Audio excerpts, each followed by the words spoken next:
3 buwan na ang nakalipas mula nung aking SONA tungkol sa mga anomalous na flood control project. Sa bawat segundo na ating ibinibigay sa investigasyon, tinitiyak natin na ang bawat kasong isasampalaban sa mga abusado ay may sapat na ebidensya at hindi hahantong sa pagbabasura ng kaso. Pananagutin natin lahat ng may kasalanan. Unang-una, mapapanagot ang mga kasama rito, mga kasabwat dito sa korupsyon.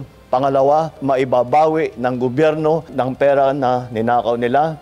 Pangatlo, na gumawa tayo ng reforma para lahat na itong klaseng korupsyon na ganito ay hindi na mauulit. Kaya't, yung mga taong yan na kasabwat dyan, eto, mga walang hiyang ito, na nagnanakaw ng pera ng bayan, tapos na ang maliligaya ninyong araw.